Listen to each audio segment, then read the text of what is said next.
Estamos começando mais um episódio do Psicancelada. Eu sou a Lauren. Eu sou a Camila. E eu sou a Lê. Hoje a gente vai falar sobre um tema que eu acho que vai interessar bastante gente, porque que atire a primeira pedra quem nunca fez um teste online para saber um pouquinho mais sobre si mesmo. Então, assim, é uma coisa bem comum desde... Eu ia até fiquei curiosa. Vocês faziam teste da Capricho? Nossa, o tempo, toda semana. Eu assinava não... a Capricho. Gente, a Capricho não é muito da minha época. Ah, eu adorava, Mas gente. você fazia... Existia algum teste que era hypado, assim? Ah, acho que sim, né? Não, o que tinha pra fazer, eu fazia. Até tarô, lia cartas, ia... Ih, a Camila é muito mística Mapa pra essa astral, conversa. tudo. Temos fiz uma nova tudo. jovem mística entre nós. Eu perdi meu É posto. tipo assim, descubra tudo. se ele gosta de você em 12 perguntas. Exato. Eu E aí- roubava pra dar que sim. Não, eu acho que a Capricho é da minha época. Eu tô viajando, sim. É, mas eu não lembro que tinha teste Você não lá. usava? Tinha teste. Nossa, era a parte Você mais fazia legal, os testes, gente. aí virava de ponta cabeça pra ver o resultado. Tipo, se Gente, você eu não lembro pontuou disso. X ou Y. Na internet também tinha. Mas Não, eu com e aí- certeza fazia, eu só não lembro mesmo. Eu quis trazer um histórico. Desde Ah, a não, época sim. das revistas e tal, tinha isso. E aí depois foi Orkut, tinha teste, eu não lembro. Ou se encaminhava Vários pra outro testes, lugar. vários sitezinhos tinha. É, e aí tem essa história, tipo, 10 questões pra testar a sua inteligência, ou algum apelo nesse sentido. Pior ainda é quando tem um teste que é pra outra pessoa que nem é você. Então, tipo assim, 9 questões pra testar a fidelidade do seu Sim. parceiro. Tipo, uns Isso é negócios assim ótimo. que, assim, você nem é o Sim. parceiro que faz o teste, é você e acha que vai dar algum resultado com um mínimo de acurácia. Mas, céticas que somos, a gente gostaria de falar sobre isso. Esse teste que a gente faz na internet é igual a um teste psicológico? Não, Não. de jeito nenhum. Acaba qual- o episódio. Pronto. E qual é a diferença entre um teste que tem uma validade psicométrica e um teste que a gente pode... Como eu sei, sendo leigo, por exemplo, que eu posso confiar ou não que aquele teste está falando, entre aspas, a verdade sobre mim? Primeira coisa é que o teste não vai falar a verdade sobre você. Porque a verdade do teste o teste é um resultado, como uma ferramenta clínica, que vai corroborar uma análise que está sendo feita ali na consulta, nas consultas. Junto com a né? observação clínica. Não adianta junto- você... eu vou fazer um teste de depressão com o paciente, ele tem um score super alto, mas não é o que eu vejo. E às E vezes aí? ele está num momento depressivo. Se ele for fazer esse Exato. teste num outro momento de vida, pode dar um resultado diferente. Exatamente. Então, todas as coisas têm que ser levadas em consideração, supondo aqui que a gente use um teste psicológico, porque também acho que a gente tem que falar sobre as escalas livres, que também tem sua importância e também não são testes psicológicos, mas também podem ser utilizados. Mas eu acho que eu já me adiantei. Eu acho legal, então, talvez a gente tenha começado falando que é diferente um processo de avaliação psicológica, Sim. que poderia ser um psicodiagnóstico, que, como eu disse, é um processo. Uhum. São várias sessões, enfim, vai variar de caso a caso, mas é um número determinado, um período de tempo em que, por meio da entrevista clínica, que é talvez o ponto central ali da avaliação, né? Você vai conhecer mais as características dessa pessoa que está ali na sua frente e você pode ou não se valer de testes, escalas, ferramentas que são um pouquinho menos subjetivas, se a gente pode entrar também nessa discussão, mas elas buscam elas buscam fazer isso de forma um pouquinho mais parametrizada, com mínimo e máximo. Então, comparando de forma um pouco mais objetiva do que talvez só a observação clínica. E essa mensuração pode ser útil para muitas questões. Como a gente falou naquele outro episódio de autodiagnóstico, a relevância da gente chegar a um diagnóstico é a partir do diagnóstico, saber fazer um plano de tratamento adequado para aquele caso, né? Mas eu acho que, só para fechar, então, a diferença entre um teste para leigos e um teste psicológico é que o teste psicológico tem uma utilidade clínica e ele passou por vários critérios para que ele fosse aprovado, foi feita uma pesquisa científica em torno dele, tem toda uma validação de escala para ela poder ser usada pelos psicólogos. E aí, o teste para leigos é um negócio para você se divertir ali na internet, qualquer um, se você Que quiser. é divertidíssimo, aliás. Se você quiser fazer, tipo, qual princesa da Disney você é, tá tudo bem, assim, não é essa questão. Mas é só para diferenciar mesmo, que quando a gente fala de testes psicológicos, que vai ser o alvo desse episódio, a gente está falando desses testes psicológicos que têm a utilidade clínica para nós, interessa em especial os psicólogos, ou você que também é leigo, mas tem curiosidade em saber mais sobre como avaliar a sua inteligência, como avaliar a sua personalidade. E aí a gente selecionou alguns testes que a gente vai comentar, mas aqui a Camila até leu um livro, né, sobre a biografia do Rorschach. Eu queria saber, né, quando a gente fala essa palavra, qual será que é a palavra que vem à cabeça das pessoas? Porque eu acho que o Rorschach, ele é um que tá... Ele é bem famosão, né? É o hype dos testes. O Rorschach, as imagens, né, que remetem ali as figuras de manchas de tinta do Rorschach, elas estão nos seriados, né? Tem um personagem de um seriado, agora não vou lembrar o nome, que tem a máscara do Rorschach. né? Já teve em desfile de semana de moda, nos, sei lá, vitrine de grandes grifes, assim, a estampa das manchas de tinta. Então, eu acho que ele é o mais amplamente divulgado, mas ele também é um dos mais polêmicos, né? Exato, eu acho que eu pensei nisso também. Eu lembro de uma abertura de uma... Agora, eu sou muito ruim de nome, mas tinha uma abertura de uma série Sim. que eram as manchas, assim, se dissolvendo. Então, eu acho que tá bastante no senso comum. Que mais que as pessoas têm? Eu acho que lembram muito, pelo menos eu, quando eu comecei a ter aula de psicodiagnóstico, eu lembrava dos testes de fazer carteira de motorista. Então, O HTP. o HTP, que você fica fazendo tracinho, e aquele... Alguns testes paleográficos... como que é o nome desse? Eu acho que é paleográfico, se eu não me engano. Tenho certeza. E aí são alguns tipos de testes que a gente vai destrinchar um pouquinho. E por que a gente acha que alguns deles têm maior validade científica e por isso merecem mais credibilidade. E Lá aí a gente vai nós entrar na polêmica. exatamente no ponto mais sensível, talvez, dessa discussão, que é a nossa opinião acerca dos testes projetivos. Certo. Quem começa? Eu acho que, Cami, você lê um livro, eu acho que você tem que começar. É a mais Gente, preparada definitivamente para fazer esse definitivamente. episódio. Eu vou só contextualizar, então, contar um pouco da história do Rochat, tá? Ele é um psiquiatra suíço. Então, ele teve pais muito amorosos, mas a mãe faleceu muito cedo. Depois, o pai casou com a irmã da mãe. Então, ele, né, da adolescência para frente, ele foi criado pela tia. E aí, essa tia não era tão amorosa assim quanto a mãe, mas... né, tiveram ali alguns atritos, não com o Rochat, porque ele era a pessoa que colocava panos quentes, mas os irmãos mais novos dele sofreram bastante na mão dessa madrasta, porque ela era extremamente rígida, né? Como ele era o mais velho dos filhos, ele se tornou mais velho, né? Porque os primeiros filhos do pai dele, na verdade, faleceram, então ele era o primeiro filho mais velho que sobreviveu. Ele não teve muita convivência com essa madrasta, logo em seguida o pai dele faleceu também, porque daí ele foi estudar medicina, enfim, ele saiu daquele ambiente e foi ganhar a vida. E ele era uma pessoa que ele precisava ajudar, então, a família dele, né? Então, diferente de outros colegas dele, né, na Suíça, né, fazendo medicina na Suíça, que tinham, assim, uma condição financeira de vida muito boa, ele não, né? Ele realmente teve que batalhar bastante. O pai dele era pintor, era artista. Então, essa habilidade dele, talvez, ou esse interesse dele pelas manchas de tinta também tem muita influência do pai. Que legal saber, eu também não. E nessa época, na Suíça, tinha uma brincadeira que eles faziam.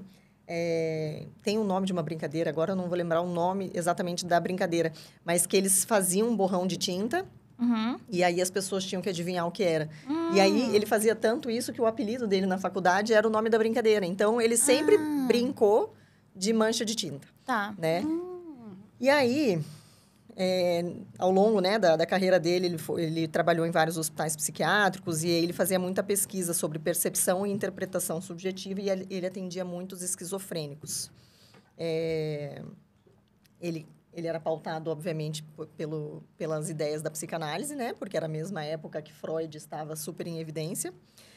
E aí, ele criou o teste do Rochat, a princípio, né, na década de 20, para diagnosticar esquizofrenia.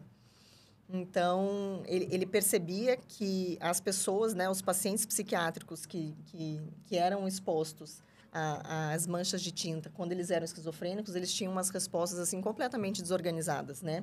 Não tinha uma lógica no sentido de o que eles estavam enxergando ali, né? Por exemplo, as manchas, elas são super... elas são idênticas dos dois lados. Então, isso faz com que todo mundo imagine asas, por exemplo, né? Ou algum pássaro, um morcego, alguma coisa. E os que tem essa simetria, né? Simetria, exatamente. E aí, ele começou a perceber que os esquizofrênicos, né? Eles tinham uns insights, assim, completamente fora da curva, né? Mas que o que as pessoas... verbalizavam, né? Quando elas entravam em contato com as pranchas, né? Com as fichas, fornecia ali insights valiosos sobre os pensamentos, sentimentos e percepções. Então, com base nessa observação, ele desenvolveu o que, na verdade, foram 25 pranchas de mancha de tinta. Só que quando ele mandou para a editora para poder imprimir em grande escala, a editora falou de jeito nenhum. Né? 25 pranchas é muita tinta. E para fazer em larga escala, não, diminui, né? corta para 10. Então, o teste de Rorschach original era com 25 manchas de tinta e depois ele teve que reduzir para 10 por conta de uma questão econômica mesmo. E qual era o objetivo? Ele começou com o estudo dos pacientes esquizofrênicos, mas com o avançar da pesquisa dele, o que ele falava que era o objetivo com esse teste? O que ele queria medir? Então, ele começava a perceber, por exemplo, que acho que 8 fichas eram todas preto e branco e algumas tinham cor. Uhum. E aí, quando ele começou a perceber que quando tinha cor vermelha, por exemplo, remetia muito a sangue. E aí ele falava que as pessoas, elas podem esconder muito com relação ao comportamento e tudo, mas elas não têm como esconder a reação que elas têm quando elas estão vendo alguma coisa. Tá. Enfim, tudo muito projetivo e muito subjetivo de quem está analisando, né? A gente vai entrar nessas críticas daqui para frente. Uhum. Mas essas pranchas, elas foram projetadas para serem ambíguas, né? Então, a pessoa pode simplesmente descrever livremente o que ela vê ali, né? A gente entrega a prancha e você pode virar a prancha, ela não tem o lado certo, né? Ela não tem em cima e embaixo, ela não tem borda, porque ele percebeu que se tivesse borda, isso deixava os esquizofrênicos completamente atordoados, porque naquela época os anúncios de morte no jornal, eles vinham com uma borda, tipo uma moldura. Que interessante. Então, quando a gente entregava, né, quando ele entregava as pranchas com borda, os esquizofrênicos, para eles Nossa. aquilo era uma coisa assim, tipo um anúncio de alguém Deu gatilho, né? E então, elas são completamente brancas embaixo, né, e com a mancha de tinta simétrica dos dois lados. Então, o processo envolve, né, a pessoa respondendo a cada uma das pranchas, escrevendo o que ela percebe ali. Também é solicitado que explique as respostas, porque não adianta, eu vejo um morcego. Mas aonde que você vê um morcego? Cadê a cabeça? Cadê a parte da frente, de trás do morcego, enfim. Detalhando o que levou ele a enxergar determinada imagem ou padrão. E aí, a resposta e a forma como o indivíduo interpreta essas pranchas, elas são analisadas pelo psicólogo ou pelo psiquiatra, né, responsável pela aplicação do teste. E aí, eu acho que entra na primeira grande crítica, é que, a depender de quem está analisando, fazer uma análise muito subjetiva, não tem como você padronizar isso, né? Apesar de que quem aplica o Rorschach e quem defende fala, não, a gente consegue padronizar, existe uma lógica. E não precisa nem que a pessoa tenha um vasto conhecimento em metodologia científica, por exemplo, para chegar a esse questionamento. Uhum. Né? A partir do momento em que o estímulo é propositadamente ambíguo para que haja uma interpretação, ok. Mas e essa interpretação do paciente, como que ela vai ser interpretada por quem está avaliando Sim. esse teste? Se os parâmetros não forem muito bem definidos, fica confuso. Mas eu queria aproveitar, antes de você seguir falando do Rorschach, que existem tipos diferentes de testes psicológicos e a gente começou a falar de um teste projetivo. E aí você comentou, obviamente ele era da psicanálise. Talvez quem está começando a estudar psicologia agora, ou quem não for da área, não saiba o que são esses testes projetivos. E eu achei melhor, como é um episódio um pouquinho mais técnico, eu achei por bem trazer umas definições mais claras. E aí, para quem quiser pegar a referência, eu estou usando esse livro de psicopatologia do Barlow. O David na verdade, é do Barlow, Duran e Hoffman, o Stephen Hoffman. E a gente conheceu ele no congresso. Enfim, ok. Um momento empolgante. Momento fã. Momento fã, porque quando eu vejo as pessoas dos livros... Tipo, eu vi esse cara, tirei foto com ele, né? Vi aula ao vivo dele. Ele esteve presente no último CBTC, Congresso da Federação Brasileira de Terapias Cognitivas. E nós 3 estávamos lá presentes. Na primeira fileira, nerds que somos, né? Eu levo todo mundo pra onda nerd. Mas, enfim... o Barlow, ele organiza vários materiais bem legais para quem está estudando psicoterapia baseada em evidências. E ele é proeminente especialmente no estudo de transtornos de ansiedade. Mas ele estuda vários protocolos e aí ele fez esse livro que... Essa versão aqui, traduzida em português, é de 2018. Tem uma mais recente, só que ainda está no inglês. Mas eu acho que, enfim, não tem muitas mudanças assim que te impeçam de acessar essa versão. E aí, na página 81, quando ele está falando dentro da parte de avaliação psicológica, ele vai definir o que são os testes projetivos. E por que eu achei importante fundamentar? Não só porque eu quero que vocês tenham as referências do que a gente está falando, mas porque a gente pode parecer críticas da psicanálise. E eu sou uma crítica da psicanálise, mas... Só para deixar claro... Mas eu tenho medo que fique a crítica pela crítica, sem fundamentação sim. alguma. Então, sempre eu falo no meu Instagram Eu vou reiterar aqui, porque eu não lembro se eu já falei no podcast, mas antes de criticar, a gente tem que conhecer. Não adianta nada a gente sair como papagaio repetindo críticas que a gente ouviu por aí, porque, enfim, alguma pessoa que a gente admira ou que parece inteligente fez, Sim. então a gente repete a mesma crítica, se a gente não foi atrás na A fonte. tal da falácia da autoridade, né? Se fulana falou, então... Exatamente. Você é contra porque fulana da... Por exemplo, eu sou da TCC, Terapia Cognitivo-Comportamental. Todo mundo da TCC fala mal da psicanálise, então vou falar mal da psicanálise. Exato. Vira um grupismo, um negócio infantil, sabe? Muito pueril, se for ficar assim.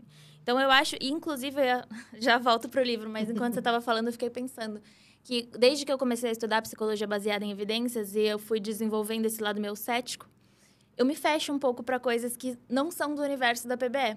E eu achei muito legal que a Camila se predispôs a ler o livro do Rorschach, a biografia. Quer mostrar? Sim. Porque quem estiver vendo pelo YouTube, quem estiver no Spotify, depois entra lá no YouTube que vocês vão ver.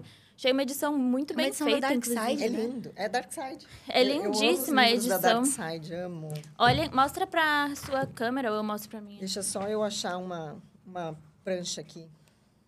Ai, eu amo que você está fazendo color code. Que orgulho.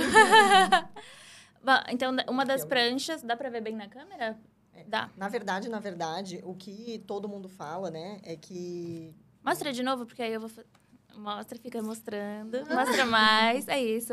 A pessoa que edita, ela sofre com essas coisas. Mas... É que não são as pranchas originais, tá? Então, o que a gente tem divulgado, né? Mas em dá pra achar na seriados e tudo, internet. E não, Mas não fui eu que deveria falei dar. isso. Não deveria dar, porque, enfim, né? Mas dá. Quem compra o teste e aplica o teste se compromete a, enfim, deixa eu ver que tem mais Eu uma acho coisa. que de todos os testes psicológicos, esse é o mais fácil de achar. Não o único, mas o mais fácil. Ele é muito porque teoricamente... divulgado. Então, vamos explicar porque pois deveria dá um ser difícil de contexto. achar. Teoricamente, são ferramentas de uso exclusivo do psicólogo. Sim. E aí, se também ficar acessível a todo mundo, é meio que você poderia saber... O paciente já leu no Google, né? Já sabe o que tem que responder. Inclusive, o relatório da Suzanne Richthofen vazou... É assim que fala o nome dela? Richthofen, sei lá. Vazou na internet as respostas, o relatório, o Rorschach inteirinho dela. Quer dizer, É bom, sem isso, comentários, isso foi né? bem uma falha, Inclusive, mas... a história do teste começa aqui no prefácio com a história da Suzanne von Richthofen. Porque ela colocou foi submetida ao teste, né? Então, Rorschach e Richthofen, acho que foi... Eu não sabia. O primeiro capítulo é sobre isso. O prefácio, eu acho. Ah, tá. Gente, a edição desse livro é maravilhosa. Maravilhoso. Eu quero vê-lo. Quero Fique à tê-lo. vontade. Eu tô amando esse episódio, muitos livros. Tô me sentindo em casa. Então, talvez eu leve ele pra casa pra lê-lo. Mas voltando, e por que eu falei... eu queria que a Camila mostrasse o livro, que eu achei legal a postura dela de se dispor a ler a biografia. É a história tanto Do teste do da Hermann pessoa. Rorschach e que desenvolveu o teste, mas no final, porque ele morre muito cedo, né? Então, a história dele 38 anos, termina... né? 37. A história 37. dele termina na metade do Nossa! livro e depois segue dizendo como que as pessoas que, né, tiveram posse desse material e Desenvolveram um trabalho em desenvolveram cima. a teoria em cima, porque, assim, a pessoa que desenvolveu não estava mais ali também para ensinar como avaliar exatamente, né? O que para ele parecia muito óbvio, talvez para mim não seja. E né, justamente uma resposta. teve essa lacuna por ser uma coisa tão subjetiva. Talvez, por exemplo, ele detinha um conhecimento que ele achava relevante para avaliar, mas ele não transmitiu. Eu não sei quanto ele documentou antes de falecer, né? Mas, enfim, de todo modo, eu queria fazer essa introdução, voltando para a gente definir. Antes de falar do Rorschach, a gente tem o TAT, tem outros testes projetivos. E eu acho que para quem está na graduação de psicologia, pelo menos eu tive a experiência de ter só contato com testes projetivos. E era como se o teste.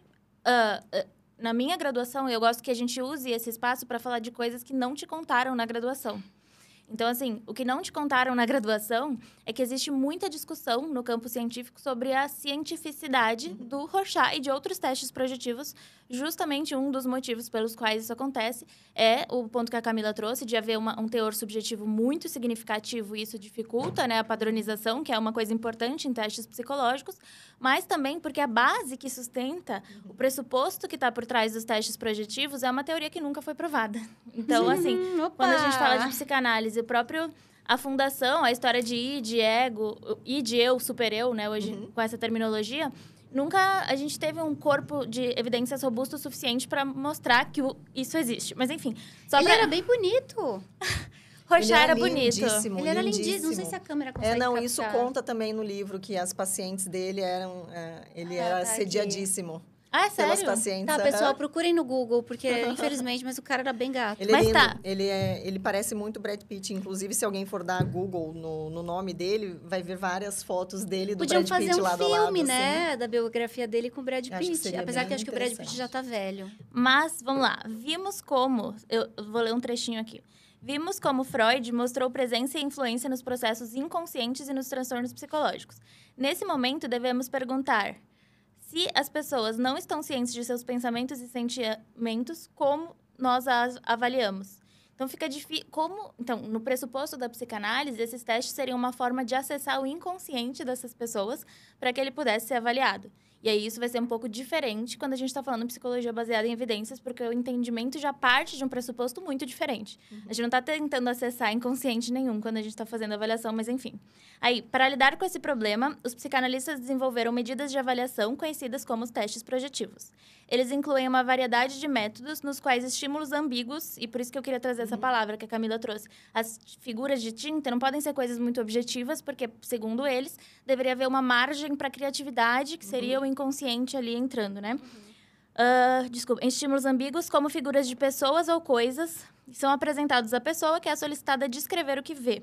A teoria aqui é que as pessoas projetam sua própria personalidade. Então, a gente vai falar de outros métodos de mensuração e avaliação. Dá para avaliar a personalidade? Devemos? Não devemos? Toda essa polêmica. E medos inconscientes em outras pessoas ou coisas.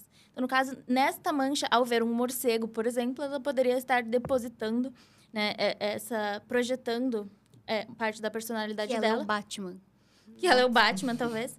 E medos inconscientes em outras pessoas... Ah, tá, já falei isso. Nesse caso, os estímulos ambíguos e sem perceber revelariam os pensamentos inconscientes ao terapeuta. Então, um pouco de qual seria esse objetivo do Rorschach. Mas pode continuar. Eu queria fazer esse disclaimer para...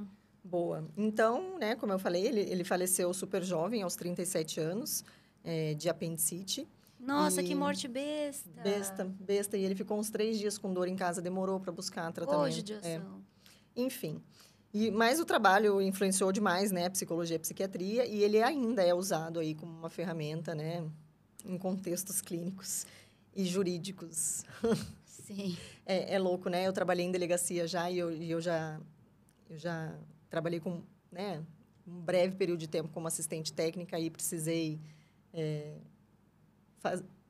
fazer alguns pareceres de pessoas que estavam encarceradas, né, em sistema prisional.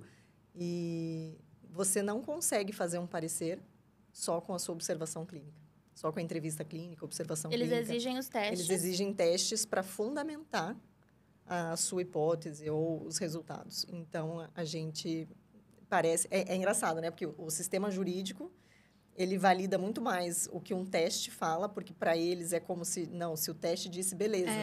E desconsidera que o teste, por si só, pode ser subjetivo, né? Então, Uma avaliação Na de busca, é paradoxal, né? Porque na Super. busca da objetividade, eles estão recorrendo a um teste que, na verdade, é fundamentalmente dependente dessa avaliação subjetiva de quem está avaliando. Isso é uma Exato. coisa interessante. A avaliação psicológica, ela não precisa ter o teste. O teste é uma ferramenta que a gente pode Sim. usar ou não. É óbvio que tem alguns casos, por exemplo, para você medir uma deficiência intelectual, que o teste é, assim, não tem, né, o que discutir. Mas não precisa. Ah, e que teste eu tenho que fazer para você avaliar se eu sou ou não border? Senta aí, vamos conversar. Não preciso, né? Quer dizer, claro que o meu teste favorito, vou falar dele daqui a pouco, pode ajudar. Era spoilers? Não posso falar dele agora. Não, mas é depois, né? Tá. Posso numerar, então, algumas críticas importantes, né, com relação ao teste Rorschach. A primeira é a falta de padronização, né? Então, não possui um procedimento de aplicação e avaliação padronizado universalmente. E esse ponto acho que é crucial quando a gente está falando de psicometria. Tem todo um campo, para quem for leigo ou quem ainda não tiver se aprofundado muito nisso, tem todo um campo de estudo dentro da psicologia, cujo objetivo é exatamente mensurar construtos psicológicos, que se chama psicometria. Dentro da psicometria, alguns parâmetros são fundamentais para a gente poder afirmar com mais acurácia que aquela coisa, aquele traço de personalidade, por exemplo, se dá de determinada forma. E aí, alguns testes, inclusive, a gente mede e eles têm algum poder preditivo sobre o comportamento daquela pessoa. Então, por exemplo, Eu não quero entrar ainda na questão do neuroticismo. Bom, tá, então não vou falar nada, continua. Só queria dizer que existe a psicometria e que quando a gente está... Se você quiser, por exemplo, se aprofundar nesse assunto, que você busque o que a psicometria coloca como critérios relevantes, mas já avisando que muitas vezes as pessoas que estão na psicometria são da psicanálise, portanto, elas vão ter o interesse próprio de defender os testes projetivos. Sim. Mas é bom, sempre bom. Você fica à vontade para buscar Casa, árvore, pessoa. Fica à vontade para buscar as evidências que você encontrar, para avaliar conforme o seu escrutínio, mas a gente está levantando algumas críticas porque nos posicionamos de acordo com psicologia baseada em evidências. Até porque diferentes examinadores podem aplicar o teste e interpretar de maneiras muito diferentes, levando a resultados completamente inconsistentes. Né? Uma coisa que eu acho interessante do Rorschach, que talvez, não sei, é a questão, por exemplo, do vermelho, da pessoa falar sangue, morte, enfim... Pode chamar atenção. Não seria o que eu falaria, né? Eu também. Porque o vermelho não remete... Total. Eu já apliquei em mim mesma da internet. Gente, isso não pode falar, né? Não sei. Assim, já apliquei em mim mesma, baixada da internet. Enfim, edite depois. E é engraçado, porque na internet, quando você vai fazer o teste do Rorschach para ver se você é um psicopata, Às tem vezes lá as você respostas prontas já. Né? Você só... Então, assim, cadê a tua liberdade? Mas tem um ponto que eu acho que ele é importante... se eu usasse esse teste em pacientes... O paciente que dissesse para mim que não vê nada, ou que, como você mesmo falou, vê uma coisa completamente aleatória, aí você fala, ok. Sim. É um ponto de corte que faz sentido, assim, até olhando de uma perspectiva leiga. Mas não como diagnóstico. Né? Não como diagnóstico, mas chamaria atenção. Agora, você falar que vê um morcego, ou que você vê... Assim, e outra, tem uma simbologia por trás das coisas que também não faz sentido, né? Então, assim... Tal elemento fálico remete a não sei o que. Não. Violência. Quer dizer, não, às vezes, sei lá, a pessoa acabou de tatuar uma borboleta e ela olha e fala uma borboleta, enfim. Eu quero perguntar isso. No livro eles falam, por exemplo, existe alguma categoria de elementos que eles ligam a determinados tipos de... Então, o Rorschach até começou a fazer isso de uma forma que, inclusive, dava um resultado numérico. Né? Então, ele tinha alguns critérios ali do que ele observava, né? E isso dava para ele ali um resultado. Mas não foi muito para frente. Porque, né?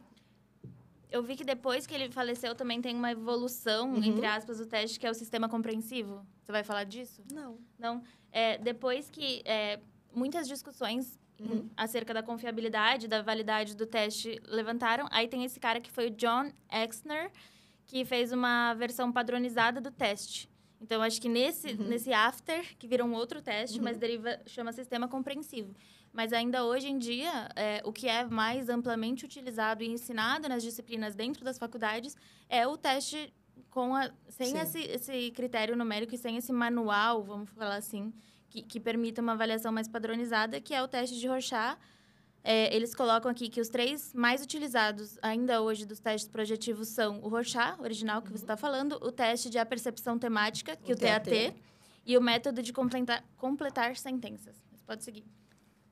Então, a segunda crítica é a baixa confiabilidade e validade, que eu acho que é o que você já falou, né? A gente questiona aí a validade do teste como um instrumento, realmente, principalmente em relação às respostas e traço de personalidade específicos. Né? Terceira crítica é a falta de base científica sólida. Né? Ele foi desenvolvido com base em observações clínicas e teorias psicanalíticas, então não existe nenhuma fundamentação científica robusta que comprove a validade como uma ferramenta. Quarto é o risco de superinterpretação. Então, né, pode ser extremamente vulnerável à interpretação excessiva ou subjetiva por parte do examinador. Pode projetar, inclusive, as suas próprias ideias. Gente, vamos combinar. Com perdão, assim, você vai avaliar, aplicar o Rorschach na Suzane. Os 2 ali já... Contaminadíssimos, né? Porque o que foi todo divulgado mundo sabe o que é né? esse teste. Ela sabe que ela... Meio que, putz, sei lá, entendeu? E ele sabe que ela... você acha que isso... Né? Sim, é diferente mas de você... da mesma forma que é, tipo, sabido já... Todo mundo entende. Não sei se vocês lembram uma época que ela foi ser entrevistada, acho que pelo Fantástico. E aí ela não sabia, super infantilizada. E ela não sabia que o microfone já estava ligado. E eles gravaram acho que a advogada dela falando bem assim, você tem que chorar, né? Você tem que não sei o quê. E ela falava bem assim, eu não vou conseguir. Então, assim, todo Eu mundo adoro sabe o que, as que tem que fofocas do falar True e o que, que Crime, não que a tem que Camila falar.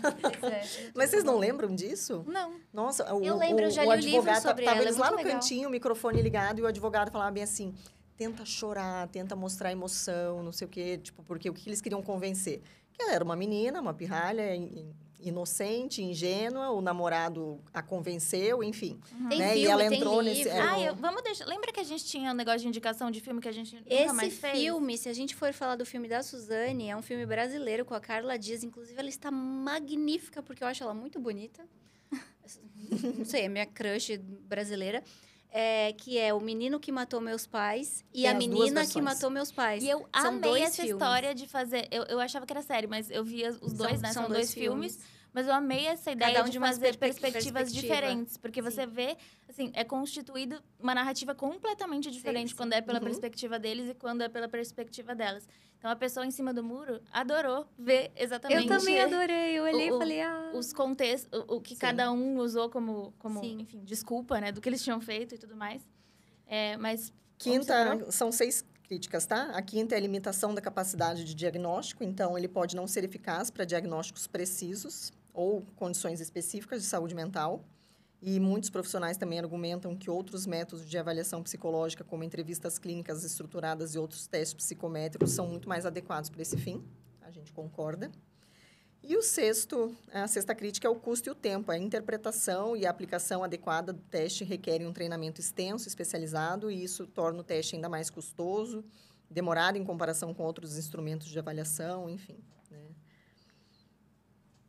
Tem sido usado cada vez menos na prática clínica atual, mas ainda, né, no sistema judicial Eu acho que ainda na usa mídia bastante. ainda é uma coisa muito clássica, né?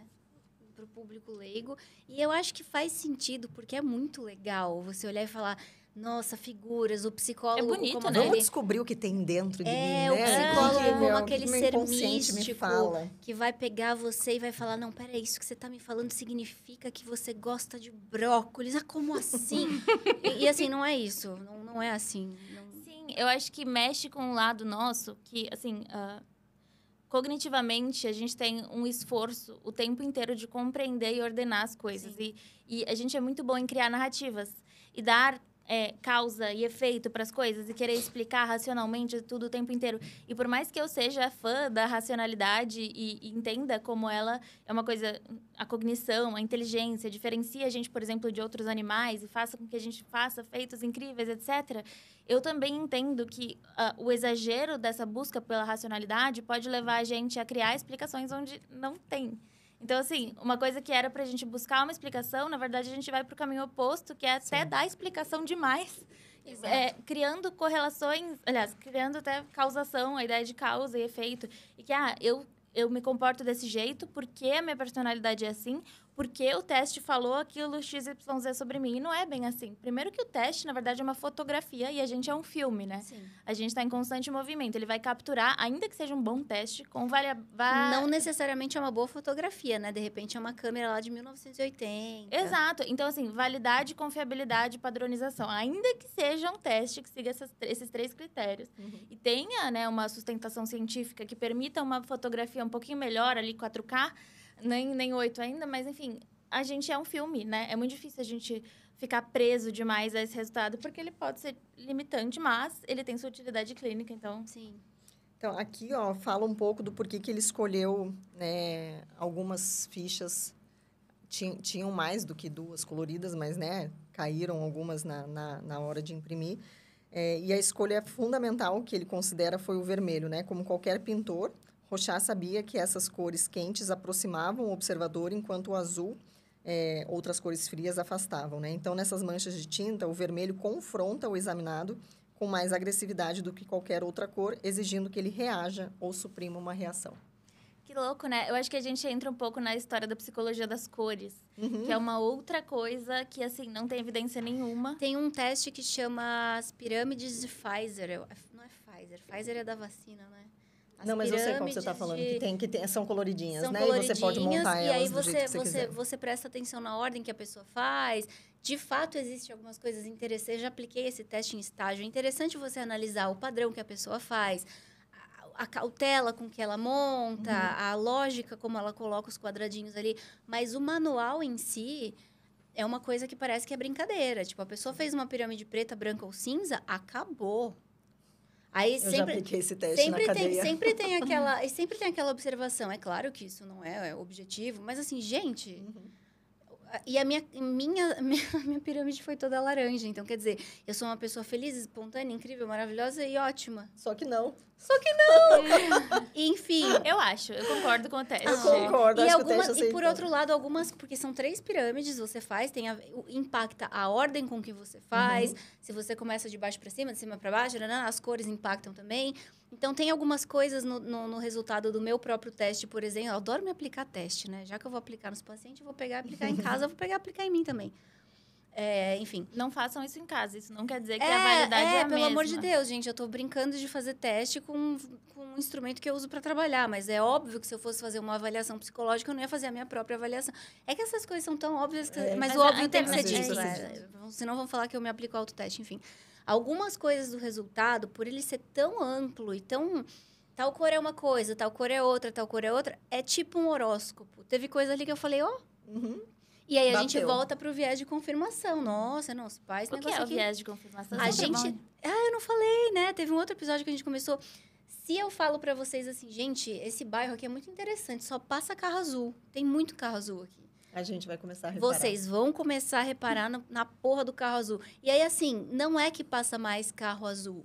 É porque a gente tá procurando o carro azul. E vou te falar, umas 2 semanas atrás, quando eu estava em São Paulo aqui da última vez, eu já estava pensando em vender meu carro. E aí eu estava assim, tipo, será que eu compro o carro X ou Y, né? E conversando, né, com meu namorado, e a gente andando e tentando ali ver os pontos positivos e negativos de qualquer um.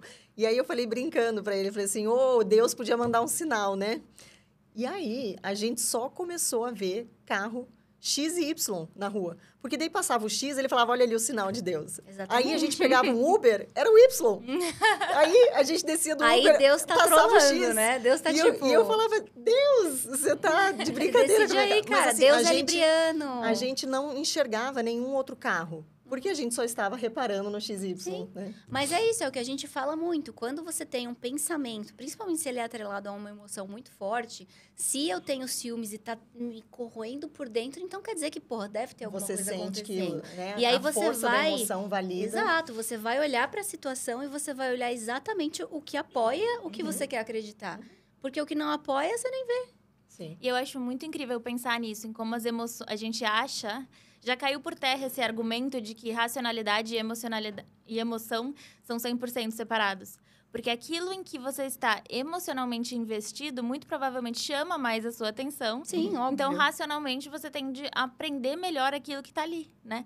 Então, isso que vocês estão falando, eu marquei... São os marcadores somáticos que o Antônio Damasio vai falar. Então, você marcou que emocionalmente aquele carro é relevante para você. Todos os seus sentidos vão estar voltados para perseguir aquele estímulo e te dar um alerta. Olha, ele está aqui, ele está aqui. E o mesmo acontece com suposições banais do cotidiano, mas aqui também. Então, assim...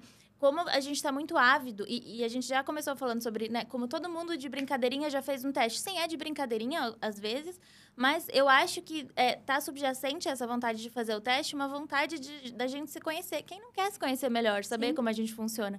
Só que aí, eu sempre apelo pro ponto de que, já que a gente vai investir um tempo, investir um dinheiro, investir alguma coisa em nos conhecer... Façamos certo. Por que não buscar os caminhos que podem indicar, assim...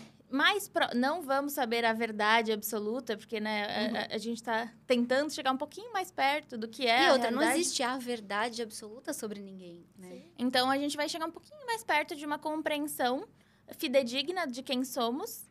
Por que não usar as melhores medidas disponíveis? Falemos sobre as melhores medidas ou ainda estamos nas piores medidas? Deixa eu só... Achei aqui a parte do livro que conta como que o Rochard começou a tentar explicar como que...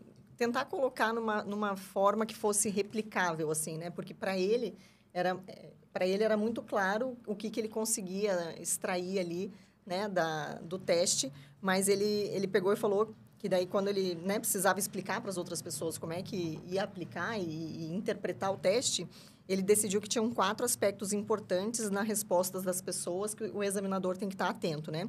Primeiro, anotar a quantidade de respostas fornecida no teste e também se o sujeito tinha rejeitado alguma prancha ou se recusado a falar dela.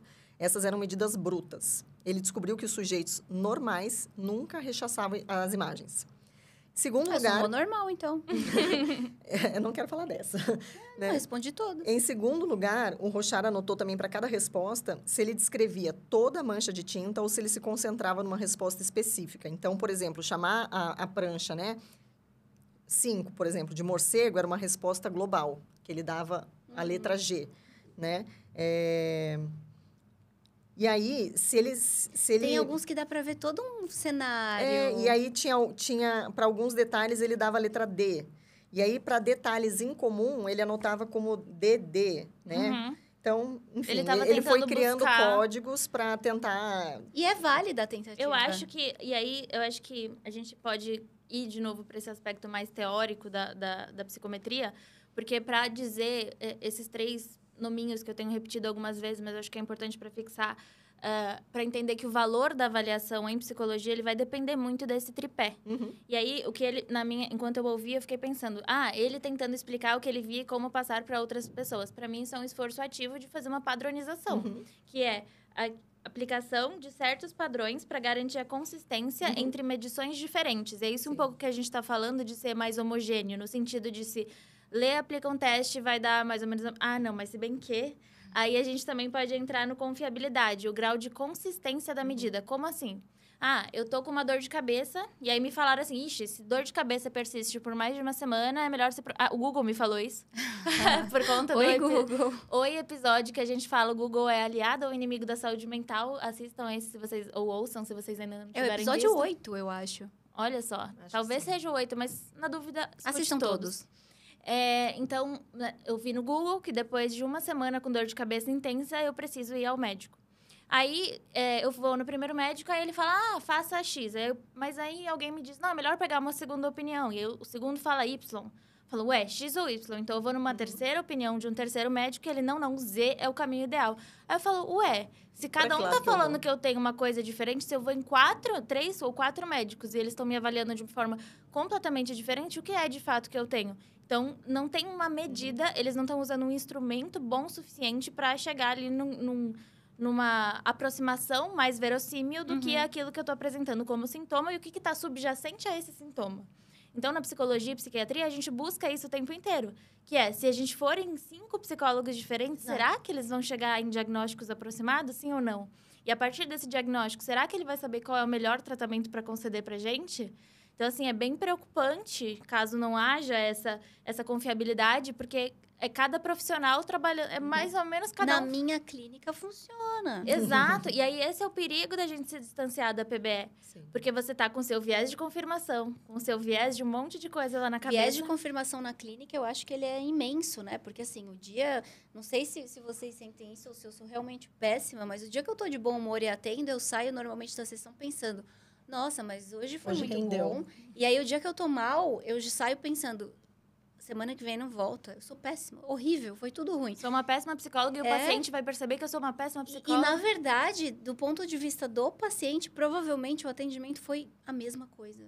Porque não dá para transparecer, né? Quer dizer, em tese... Você faz um esforço ativo para que não aconteça. A gente, o tempo todo, estamos fazendo um esforço ativo para que o nosso humor não impacte nisso. Então, o dia que você tá ruim o suficiente, você não atende, né? Isso também é um negócio importante de falar. Mas o que eu quis dizer é... A gente tem, sim, um viés. É claro que se o paciente melhora enquanto ele está em terapia com você, ao mesmo tempo que ele voltou a comer bem, dormir bem e se exercitar, é muito provável que você olhe e fale, eu ajudei tanto ele. Mas, assim, talvez, se ele voltasse a se alimentar bem, comer bem, se alimentar bem, dormir bem e se exercitar, sem a sua terapia, ele estaria ótimo e com mais dinheiro na carteira. E aí, você vai querer ver assim? Claro que não. E aí, por que é tão difícil mensurar na psicoterapia se a melhora clínica dele... tem a ver com a sua intervenção terapêutica. Tem aquela frase que o Jean sempre diz, o Jean Leonardi, inclusive, Jean, se você estiver por aí, dia vai ser uma honra te receber aqui. Mas ele sempre fala, melhora clínica não é sinônimo de efetividade terapêutica. E o que isso significa? Significa que, se diante dos seus olhos o paciente está apresentando alguma mudança até para melhor ou para pior, não significa que foi a sua intervenção que está causando aquilo. Pode ser que ele tenha reencontrado um amor do passado que fez com que ele se sentisse felicíssimo intensíssimo. E, nossa, aí chegou na semana seguinte, só teve uma sessão com o cara, ele chega muito melhor na próxima. Nossa, arrasei. Nossa, então quer dizer que em uma sessão eu curo, trago seu amor de volta. É quase trago seu amor de volta em 7 dias. Né? 7, nem precisa de 30, sou ótima. Então, assim, você pode pegar pra si coisas que são, na verdade, aleatórias entre muitas são aspas. Os nossos queridos confundidores. Então, exato. Então, a gente tá falando na clínica, num cenário de muita... A vida real tem muitas variáveis influindo o tempo inteiro. Então, a gente tem tanto os confundidores da vida, quanto o viés do terapeuta, o viés do paciente. Tudo isso interagindo faz com que seja muito difícil a gente conseguir ali. Mesmo que, óbvio, a entrevista clínica é muito importante. Por isso, muitas vezes a gente também recorre a ferramentas que tenham um padrão maior. Por exemplo, se um paciente está com toque. Algumas das pessoas com quem eu converso acham interessante usar a Y-Box, que é uma escala de avaliação para pacientes com toque, para ter até uma clareza da evolução desse quadro. Às vezes você vai aplicar de novo a escala, melhorou ou não melhorou? Então, outro caso, a escala DIVA para TDAH, a escala Beck de depressão para depressão, a escala Beck de ansiedade para ansiedade. Tem inúmeras escalas, a gente não está falando necessariamente dos testes, mas formas da gente tentar fazer uma apreensão da realidade de um jeito mais objetivo do que subjetivo. Porém, aí, esse problema todo do Rorschach, que a Camila trouxe, inclusive, nas críticas, que se a gente está buscando objetividade, mas está confiando num teste que não tem confiabilidade, não tem nenhuma padronização, não tem como... Fica difícil usar isso como medida objetiva. Vocês querem que eu conte as outras coisas que ele achava interessante avaliar? Eu tô curiosa. Então, o terceiro ponto, né? Ele categorizava as respostas de acordo com a forma da imagem, né? Então, a maioria das respostas se apoiava em formas, tipo ver um morcego numa prancha que parece um morcego, um urso numa prancha que parece um urso. Ele chamava essas respostas de F. Aí tinha também com relação à cor, né? Então, chamar uma área azul de céu era uma resposta de cor, mesmo sem dizer explicitamente céu azul, tá? Então, quando essa resposta se baseava na cor da mancha e não na forma. Então, essas respostas de cor pura era C. E respostas de forma-cor era FC. E aí, tinha uma resposta também que descrevia um movimento nas pranchas, tipo urso dançando, em vez de apenas urso, né? Ou 2 elefantes se beijando, 2 garçons se curvando um para o outro. Essas eram respostas de movimento que ele deu a letra M. Enfim, e aí quase todas as respostas a uma mancha de tinta eram baseadas na forma, cor e movimento. Eu achei bonitinho. Pra gente fechar essa parte, não sei se vai ter mais coisa que você queria trazer. Ele deu também, só tem aqui, por fim, ele deu atenção ao conteúdo das respostas, o que as pessoas viam nas pranchas. Então, qualquer coisa que você possa imaginar, é claro, como explicou Rorschach. E no caso dos esquizofrênicos, muitas coisas que você não consegue imaginar olhando para aquelas pranchas. Eu acho que ele traz aqui um ponto que é importante, que embora ele tenha defendido, para quem não está vendo o podcast, os autores do livro que eu estou segurando, no caso, e se referindo a Rorschach, ele fala, embora Rorschach tenha defendido uma abordagem científica para estudar respostas ao teste, ele morreu aos 38 anos, antes de ter... Ou 37, né? Talvez esteja... 37. Antes de ter desenvolvido completamente seu método de interpretação sistemática. Infelizmente, muito do uso inicial do Rorschach é extremamente controverso, em razão da ausência de dados sobre a confiabilidade ou validade, entre outros aspectos. Até pouco tempo atrás, os terapeutas aplicavam o teste de maneira que achavam adequada, embora um dos princípios de avaliação mais importantes seja o fato de o mesmo teste ser aplicado da mesma maneira toda vez, ou seja, de acordo com procedimentos padronizados. Acho que isso foi um ponto importante que eu aprendi na faculdade, não sei como que foi na de vocês, mas que eu levo assim comigo. Tá bom. A sua formação é aquela coisa. Mas, por exemplo, faz diferença se você vai aplicar, sei lá, a iluminação do lugar tem que ser adequada. O setting. O setting. Não pode ser um lugar barulhento demais. Algumas coisas, assim... Tudo pode interferir, Tudo pode interferir no resultado. E eu lembro que a professora foi muito cuidadosa em passar essa mensagem, no sentido de que a resposta ali não é absoluta para eu avaliar aquela pessoa. Porque o ambiente está o tempo inteiro interagindo e pode ser que uma disrupção ambiental do tipo um barulho super alto faz a pessoa se desconcentrar, por exemplo, e não desempenhar tão bem quanto ela se desempenharia num ambiente mais neutro. Até a roupa do avaliador pode influenciar. Então, vários detalhes que na hora da aplicação você tem que prestar atenção. Mas, fechando essa história de testes projetivos. Se você encoraja... Não, acho que já fechamos, então. Porque a ideia era... Acho que já vai ficar talvez muito repetitivo, né? Mas a ideia é a gente atender a esses 3 critérios da psicometria. E se esses testes, assim, até agora não conseguiram fazer isso de forma suficientemente satisfatória, na ciência fica o tempo inteiro esse debate. São testes que são empiricamente sustentados ou não? Na nossa visão, não. E ainda é muito estranho como todas as faculdades deem esses testes como quase que absolutos, assim, como... Assim, é isso que você faz em avaliação psicológica. Exato. Não, peraí, não é isso que você faz em avaliação. Isso você poderia fazer até 50 anos atrás. Mas o que tem de hoje que a gente faz na avaliação psicológica? Tem até algumas coisas, assim, a criança desenhou uma árvore com um buraco no meio, então isso significa que... E assim, gente, às vezes a criança mora numa casa que tem uma árvore com um buraco no meio. Que é o HTP. O HTP é a casa... House, Tree, Person. É casa, árvore e pessoa. Então, a gente dava ali lápis de cor, dava folha sulfite para a criança, a gente orientava ela, nessa página aqui, eu quero que você faça, né, o desenho de uma pessoa. E aí, no manual de correção, a gente tem que prestar atenção, por exemplo, em algumas características do desenho. Então, se ela desenhou uma pessoa com unhas compridas ou com dentes pontudos, era sinal de agressividade. Mas daí eu fico pensando... Às vezes a mãe dela tinha unha unhas comprida. compridas. Eu acho que faz umas assunções de causalidade, como a gente estava falando, muito perigosas. Sim. E eu até estava lembrando, eu fiz um estágio recentemente em psicanálise.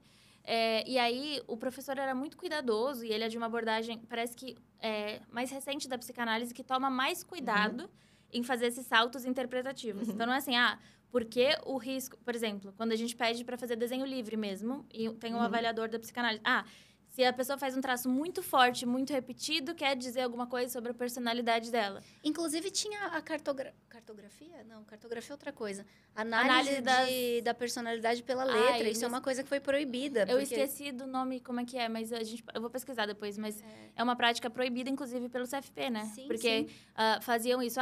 Se você escreve na linha, e vai, por exemplo, você pega uma folha sem linhas, e a sua escrita tende para cima, então quer dizer alguma coisa. Se a sua escrita tende para baixo, então quer dizer outra coisa. E assim, às vezes a pessoa acordou num dia que ela tá meio azeda e meio gripada, e ela outra, faz uma escrever sem arvorezinha linha não é simples, né? Gente do céu. Nossa, eu ia falhar. Só para fechar a história da psicanálise. E aí, aconteceu uma circunstância de um atendimento em que foram desenhados 2 controles. Era um desenho simples, mas a pessoa desenhou 2 controles em cima de uma mesinha. E aí, nossa, olha como essa pessoa é controladora. Nossa. E aí, controle, tipo, controle remoto? Assim, era um sofazinho, uma mesa e uma televisão. E aí, tinha o controle do ar-condicionado e quando eu pedi... Era eu que estava aplicando o teste. E aí, eu pedi para a pessoa explicar o que é isso em cima da mesa. Tipo, um suco, uma pipoca e 2 controles. E eu vou confessar para vocês, é tentador fazer isso. Eu não sei se vocês se empolgavam na análise, mas eu tinha que, estando sob supervisão de um professor que é psicanalista, você tem que flexibilizar e usar as técnicas que estão te sendo solicitadas. Então, eu entrava na viagem, aí eu ficava, gente, é uma pessoa com traços de perfeccionismo clínico. Eu tenho uma linguagem de avaliar diferente dos psicanalistas, né? Mas, então, se tem 2 controles, realmente é muito controladora. Só que é um negócio, assim... Que na casa da criança tem ali o controle, né? O controle do ar-condicionado. Na mesinha da nossa casa tem o controle da TV e do ar-condicionado. Eu acho que é muito difícil partir para esse salto sem um embasamento que justifique que a gente Agora, faça isso. Agora, de repente, você está entrevistando essa criança há um tempo e você realmente já percebeu essa organização em demasia e você repara que que no desenho os controles estão perfeitamente alinhados. Aí sim você pode falar, olha que interessante, até no abstrato existe esse controle, mas isso é uma análise que o teste sozinho não vai a posteriori, inclusive, é né? lógico. E outra coisa, mas também que eu fiquei pensando, é que para fazer o advogado do diabo, assim, um dos desenhos foi um livro. E aí a pessoa desenhou e eu perguntei que livro que era. E aí a pessoa falou que livro que era. E esse livro virou material de análise, ela só virei psicanalista. Virou um material muito rico e acho que até a gente se vinculou de forma mais forte porque eu tinha lido o livro. Inclusive, eu sempre falo sobre a importância do repertório cultural na clínica de psicologia. Sobre como literatura, músicas e, enfim... Às vezes é a única coisa que você tem para se aproximar do paciente. Como isso é rico. E aí, a partir desse desenho, virou um negócio doido por conta do livro. Então, assim, não estamos dizendo que desenhos devem ser descartados. De forma ou que alguma coisa nesse sentido. Mas considerando que a gente busca a maior cientificidade possível na nossa prática, não são os primeiros instrumentos aos quais a gente vai recorrer, Sim. os testes projetivos, por exemplo. E a gente fica se questionando o motivo deles ainda serem tão disseminados, quase como de forma inquestionável na graduação, sendo que lá fora ou em materiais tão confiáveis existem tantas críticas a eles, né? Então, acho que é só uma reflexão E uma aí. coisa que eu acho em relação ao livro que você falou é... a TCC é muito engessada, né? Não, óbvio que não. Mas, assim, vamos pensar no atendimento infantil. Eu vou jogar um joguinho com a criança e... No joguinho você vai perceber joguinho eu vou perceber coisa. várias coisas. Então você está usando o joguinho como um teste psicológico? Não. Mas é a mesma coisa do livro. Como uma forma de ver É um como ela se fio comporta. Por exemplo, um você vai fio jogar condutor. um joguinho. Como que ela vai se comportar se ela perder? E aí você ganha dela de Exato. propósito mesmo, sabendo que você... né? Só para então. ver como ela se comporta com essa frustração. Mas... Não sei porque me veio à cabeça e eu quero deixar essa indicação. Não sei se vocês já assistiram o filme A Caça. É The Hunt, Não. em inglês. É um filme... Só que tem mais de um filme com esse nome. Então, procurem bem. É um ator dinamarquês que, inclusive, ele fez aquela série do Hannibal. Então, talvez vocês lembrem da cara dele. Mas é a mesma coisa. É um professor que é acusado de abusar uma aluna. E aí, ficam tentando acessar dessa menina se ou não houve esse abuso. E aí, por conta de vieses de confirmação, por exemplo, fica aquele abusou, não abusou e tal. Eu acho que é uma trama... Enfim, só me lembrei por conta dessa história da menininha e do pastor. Então, é um filme que é bem bom. E o outro filme... Não sei, porque eu entrei no mood de indicação de filmes. Adoro. Inclusive, a gente precisa escolher um filme para nossa próxima análise, né? Sim, urgente. Verdade. Eu tenho uma sugestão. Meu filme preferido de 2022, eu acho, foi O Diabo de Cada Dia, da Netflix. Não vi. Então, assim, eu amo que o Cláudio... A produção tem um gosto exatamente igual ao meu. Então, ele já olhou... Será que eu vi? Esqueci. Meu Deus, se você não viu... Gente, eu acho que eu não vi. Já tem programação pro Qual final que de é a semana. sinopse, mais ou menos, sem spoiler? Não dá pra... Esse é aquele tipo de filme que se eu der sinopse vai estragar. Mas, enfim, é muito bom. Então, os dois. A Caça, mas aí eu acho que é num streaming alternativo aí, que eu não sei qual. Mas eu tenho certeza que O Diabo de Cada Dia é uma produção do Netflix. É de um menino que tem um pai... Puta, eu acho que eu vi. Tem um menino e tem um pai, então... Puta, não, eu acho que eu vi. É que esse nome Eu tá acho que me... eu não vi. Não, tá bom. Ok, enfim. Enfim, voltamos. Caímos aqui no episódio. Onde paramos? A gente estava falando do histórico dos testes projetivos. Acho que é um bom momento para a gente ir para... Tá bom, Lauren, Camila e Lê, já que estamos olhando para esse teste que não é tão exatamente aquilo que a gente busca para avaliar as pessoas, existe alguma uma forma mais científica da gente avaliar? Qual é o teste hoje em dia vigente quando a gente fala em análise de personalidade? E antes de falar sobre o meu favorito, eu quero fazer uma pergunta para vocês. Ela tá testando a gente. Eu estou testando vocês. Ai, medo. Não é. É super tranquilo. O que vocês acham do teste Myers-Briggs Type Indicator? É o que vem dos 13 tipos. 16 personalidades. Ele é baseado no Jung, não é? Esse teste, ele vem lá da teoria junguiana, dos arquétipos. Eu amei fazer o meu, eu me diverti. Então, ele é um brincadeirinha, teste gente. que eu olhei o ano passado, eu acho ele não era mais válido. Aliás, para quem é psicólogo e quem quer saber, enfim, o meu psicólogo usou um teste comigo, como é que eu sei que ele está inventando moda ou não? Existe um site que chama Satepsi. Então, SATEPSI. E aí, quando você digita no Google Satepsi, já tem ali testes favoráveis, testes Gente, eu sempre falei desfavoráveis. Statpsi. Oxi! Satepsi. Satepsi. Enfim, talvez dislexia leve aqui rolando. Já estamos diagnosticando várias coisas. Enfim, e aí você procura no Google e vai ter lá testes favoráveis, desfavoráveis. Quando você quer ver os testes favoráveis, você vai lá.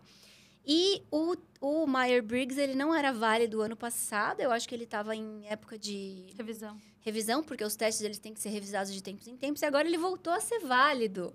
E assim, esse teste, embora ele seja um teste um pouco menos projetivo, ele é um teste baseado numa teoria que não tem evidência científica, que é a teoria psicanalítica junguiana. No entanto, eu trouxe ele para falar aqui um pouquinho, porque eu acho esse teste maravilhoso. Eu adoro fazer esse teste, gente. O teste de estimação. Você consegue fazer na internet, Você ele é tipo super aventureira. bacana. Eu acho que eu era aventureira. Eu não lembro do resultado, Então, mas eu lembro que eu amei. Eu também amei. Ele tem aqui algumas coisas, né? Então, seria o introvertido ou extrovertido, o sensorial ou o intuitivo, o pensador ou o sentimental e o julgador ou o perceptivo. E aí, você mistura essas 4 letrinhas em várias. E ele te dá um resultado. E ele, inclusive, traz pessoas com o mesmo... Tipo, o Gandalf tem o mesmo tipo de personalidade que eu. Eu fiquei assim, you shall not pass. Adorei. Mas, enfim, é um teste que a gente pode até dizer, olha, ele é um teste, enfim, que é menos... Eu falo muito enfim, eu preciso parar com isso. É um teste um pouco menos projetivo, mas ele engana muito bem. Porque a base dele não é uma teoria que é fundada em evidências. Então, veja como as coisas são, Você né? perguntou teste de personalidade, tem um inventário fatorial de personalidade. Eu vou falar dele. Mas eu não sei, ele tá válido no Tá SOTEPS? válido, Eu não ele é pesquisei. ótimo, maravilhoso, A incrível. gente É o meu aplicava ele favorito. na delegacia também para os adolescentes. Ele é o meu favorito, então todo mundo quer saber da personalidade, né? Não sei se é porque eu Mas trabalho... peraí, antes Diga. de falar, dá pra medir personalidade? Como assim? Então, vamos lá. O que a gente tem hoje em relação à personalidade? A gente não fala mais do fleumático, tá bom, pessoal? Nem Vamos do... falar sobre os 4 colérico. humores? Rapidão, rapidão. Você consegue... Eu não sei explicar todos, Eu também não sei. Eu pode sei ir. que tem a bile negra e o... Não. Fleumático, colérico. Gente, pelo amor de Deus. É assim, é uma teoria baseada com uma pesquisa do Hipócrates. Meu Deus. Exato. Assim, sabe o Hipócrates? Sabe o pai da medicina? Meu Quer dizer que é Deus. velho. Quer dizer que é muito... Pensa velho, mas muito velho. Tipo, Ok. com coisas que não existem no mundo real, mas bora. Então, ele partia do pressuposto de que o nosso humor... Então, e por isso que a teoria humoral às vezes fala, né, dos 4 humores, mas enfim, que nossa... E aí, em certa medida, a nossa personalidade também, então, havendo essa ligação bem próxima de humor e personalidade, seria influenciado por fluidos corporais. Então, por exemplo, só que aí tem um problema fundante nessa teoria, é que ele partia do Detalhezinho. pressuposto de que, além da bilibili, a gente tinha... Bilibili. A gente tinha a Billy Negra. A Billie Eilish. A Billie Eilish amo! Vamos fazer um episódio dela. Aquela, não tem Vamos, nada pra vamos. falar, mas eu quero falar... Eu quero enaltecer a Billie Eilish, porque ela é perfeita. Fui no show, Eilish. inclusive. Vão no show se vocês puderem, tá? Não dá mais, já foi o show. Você vai Não, ser mas ela- cancelada, porque custa R$2.000 o ingresso. Ah, é verdade, eu sou... Nossa, eu ia falar uma coisa... Continua falando da colérico, vai. Nossa, isso é um absurdo com pessoas que não podem ir no Lollapalooza. Eu sei Lollapaloozers. É muito caro, né? que... É. Eu Bom, chamo de eu não Lollapaloozers fui. porque eu não posso pagar. Ah, Eu não fui, então eu tenho um Eu lugar fui, de podem fala. me cancelar, cancela aí. Tá. Me dê o ingresso pra mim. Mas aí eu já Me me dê o ingresso pra mim. Vocês me fizeram me Você vai cortar tudo isso, Você né? tava falando dos fluidos corporais. Ah, isso. Aí tem a Billy normal, que de fato, ela temos. E aí ele pressupunha que existia também um fluido corporal que chamava Billy negra. Que não existe. E aí, a partir do equilíbrio de sangue, bilis e outros líquidos corporais, teríamos a influência de como a gente manifesta o humor e também ligado à personalidade. Então, tem o sanguíneo, que seria, assim, grossíssimo modo, uma pessoa super expansiva e tal, que se conecta fácil com os outros, etc. Colérico, Não, sou fleumático. sanguínea. O que é o colérico? O colérico é alguém... E tem a ver com Mais cólera. rígido, não é? É, mas... Eu acho que... Eu não vou saber, porque eu nunca estudei essa teoria a fundo, mas... Porque ninguém deve estudar essa teoria a fundo. Porque eu não gastaria minutos gasta seu preciosos tempo. estudando uma teoria que já foi superada há amor muitos de anos, mas Deus. enfim. E aí tem o colérico, que é isso. É uma pessoa mais agressiva. Eu acho que a agressividade talvez seja um traço mais presente, então, assim, mais prática. Não me identifiquei em nenhum até agora. Sanguíneo, Fleumático. colérico, fleumático, que é alguém mais calmo, que gosta mais de planejamento, mais... Eu sou esse. Acho que você vai falar... Acho que você é meio sanguíneo. Eu sou Enfim. meio fleumática. E o outro que eu esqueci. Sanguínea? Como assim? Só porque eu sou border? E essa teoria do... Você achou o quarto aí? Eu tô procurando. Ah, tá bom. Aqui a internet tá um pouco lenta. Tem os 4... Melancólico. Melancólico. Você esqueceu do que provavelmente eu sou. Eu vou fazer um teste aqui rapidinho e já te conto. Continua falando aí. É verdade, a gente devia fazer igual a gente fez no episódio de astrologia. eu vou muito fazer. Cada uma faz a da outra. Tá, enfim. Tá bom, ok. Não, mas enquanto Você vocês... também vai fazer, Camila? Claro. Enquanto você Mas eu faz tô me episódio... sentindo sozinha. Não, mas aí. Não, manda eu tô episódio ouvindo. aí que a gente Ninguém tá faz me teste. prestando atenção. Como é o nome prestando dos 4 humores? A gente é uma piada, né? Tá, continue. Tá, e aí isso já foi superado. Inclusive, na minha aula de avaliação psicológica, a professora passou um slide da pelo teoria. Mas passou a título de história. Contextualização histórica, mas assim, não deixou claro que ela foi veementemente superada. Ok. E aí, alguns escritores mais atuais reviveram essa teoria. E, inclusive, um outro professor, que se diz professor de psicologia, mas que eu não posso citar o nome, que já morreu, mas que tem seguidores fiéis no Brasil, voltou a defender fortemente que isso fazia algum sentido. Sim. Então, assim, a nossa defesa é de que não faz sentido a gente ir para esses 4 humores, se você é fleumático, se você é melancólico, se você é sanguíneo, se você é colérico, porque, bom, não é cientificamente embasado. Mas, de novo, se você quer se apegar a esse rótulo por uma brincadeirinha, do tipo, eu faço, isso é porque eu sou aquariana e tal, ok. Mas como eu sou... eu finco o pé quando eu vou falar que pseudociência, qualquer tipo de pseudociência, acaba tendo uma consequência muito maior do que a gente acha. Então, assim, qual é a consequência do terraplanismo? Qual é a consequência de a gente achar que é legal a teoria dos 4 humores, quando, na verdade, tem um avanço científico gigantesco acontecendo do outro lado, sabe? Eu acho que o perigo é a gente deixar a cabeça aberta demais para essas brincadeirinhas a ponto do cérebro cair e a gente ficar... O cérebro cair. Acreditar, né? Eu ia fazer o teste, mas são 30 perguntas e eu desisti. Eu sou melancólica, já sei. Mas tem uma frase, eu não sei se é do Sagan, que é mantenha a mente aberta, mas não tão aberta a ponto de deixar seu cérebro cair. Então, assim, a gente tem mente aberta para considerar novas coisas, mas isso, assim, de fato, já foi superado. Então, quando a gente está falando em mensuração de personalidade, isso é um esforço histórico, que muitas pessoas... E é legal a gente conhecer, inclusive, pela validade histórica. A gente não quer dizer que não valeu o esforço do Hipócrates, porque naquela época, com aquelas ferramentas que ele tinha... a gente talvez não estivesse aqui. Exato. Inclusive, o juramento hipocrático é feito na Faculdade de Medicina até hoje para que você... E aí, isso é muito importante. Que é primum non nocere, que é o primeiro não causar dano, que é um princípio lá em latim, que quando a gente está tratando de pessoas, a primeira coisa que a gente tem que fazer é não causar dano para ela. E, inclusive, eu lembrei de uma coisa, que quando eu estava passando por uma psicanalista, ela mandou fazer uns desenhinhos. E aí eu não sei porque, se era do... Não lembro se era Treehouse, se era o HTP. Mas, enfim, ela mandou desenhar. Não, era um desenho livre. Ela falou, desenha qualquer coisa. Aí eu desenhei uma flor no meio bem grandona e outras 3 flores pequenininhas, bem pequenininhas. Aí ela, isso aqui representa você. Você é a flor grande e suas irmãs. Nossa, como ela é criativa, essa moça! E as 3 irmãs são pequenininhas. E você se vê muito diferente delas. E elas estão muito unidas e você está muito separada. E não sei o que, não sei o que lá. E ela falou, eu tinha 6, eu lembro. E eu amava ir lá, não sei porquê, mas enfim. Eu tinha brinquedo. Devia ser. E aí eu desenhava, enfim. E aí eu me lembro de trazer isso comigo. Tipo, uma criança de 6 anos que ouve uma coisa de uma profissional que ela admira e, enfim... Eu ficava, nossa... Você leva muito em consideração. Exato. Então, isso que é o perigo que eu tô tentando amarrar a história... Que existe algum dano em interpretar uma coisa deliberadamente, colocar na cabeça ou da criança ou do adulto, porque a gente, como a gente fala dessa questão ética de ser psicólogo, a gente representa um saber. Meu Deus, ela é uma cientista que estuda comportamento humano. Então, você parte do pressuposto do que você está na frente de um doutor ou de alguém que tem mais conhecimento do que você nessa área, você vai falar, não, faz sentido. Ainda mais porque soma com a sua avidez por buscar se conhecer, como a gente começou esse episódio, né? Por que a gente faz tanto teste? Porque a gente precisa saber quem a gente precisa dar nome para as nossas aflições. Mas se a gente der os nomes errados para as aflições, qual é a consequência? Se o outro der o nome errado para as nossas aflições. E rotular nossa aflição. E vai ficar carregando essa aflição erroneamente nomeada pro resto da vida. Enfim, coisas que já ouvi de psicanalistas. Posso dia a gente falar pode do Big Five? Não, Você quer fazer um episódio para falar mal de psicanálise? Não, eu vou ficar bem. Você tá bem? Tô. Tá bom. Ok. Vou falar do Big Five. O que... Não tem como a gente medir personalidade, será? A gente tem hoje a teoria que é mais embasada, chama Big Five, que são 5 grandes, né? Grandes 5. São os grandes 5 fatores de personalidade. É uma teoria que não tem pai, ela é estudada por diversas pessoas, enfim. E se você quer ler sobre isso, tem que ler artigo, porque não tem nenhum livro. Os 5 grandes fatores, eles são abertura para a experiência. Então, tem a ver... Eu tô vendo um post do meu Instagram, que é @border, e agora, quem quiser conhecer, ele é muito bom. E eu tô vendo porque fui eu que fiz, então acho que eu não tô colando de mim mesma, né? Tá.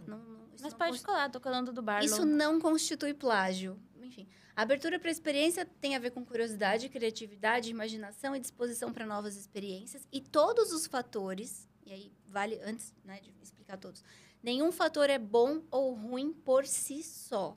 E você não vai ter nenhum e nem outro do tipo, eu só tenho um, eu só tenho outro. Você pode ter uma combinação de todos, você pode ter uma combinação, enfim, diversa. E todos os fatores têm vantagens e desvantagens. Uma pessoa que tem uma abertura para a experiência muito grande, pô, que legal, ela pode viver coisas novas. Por outro lado, ela pode ser impulsiva. Ela pode falar, não, foda-se, eu vou viver aí que eu tenho que viver e se jogar do telhado. Porque... You only live once. Vai que ela voa e tal. Temos o fator do neuroticismo, que se refere à estabilidade emocional, basicamente como a pessoa lida com coisas negativas de modo geral. Então, uma pessoa que é emocionalmente estável, porque o neuroticismo tem a ver com a estabilidade, então, só que aqui é o contrário, né? Quanto mais você tem um fator alto, enfim, tendo um fatorzinho ali, ok, você tudo bem, você tem uma calma, uma estabilidade, uma resiliência. No entanto, o excesso de instabilidade emocional pode levar a altos níveis de ansiedade, irritabilidade, dificuldade de lidar com o estresse e tendências a reações emocionais intensas. O neuroticismo é um dos fatores, é o fator que mais prediz a presença de um transtorno mental. Significa que se eu tiver neuroticismo alto, eu tenho alguma coisa? Não necessariamente. Tem a conscienciosidade, que é o grau de organização, de disciplina, de responsabilidade e orientação para metas. Então, Sou eu. Loren, maravilhosa. Pode ser uma pessoa que é Loren, maravilhosa, mas também pode ser uma pessoa que, como Loren maravilhosa, tem uma autocrítica e uma falta de flexibilidade muito grande que leva a sofrimento. Exato. E aí, eu acho que é importante a gente dizer... Não é importante, mas eu quero dizer. Diga.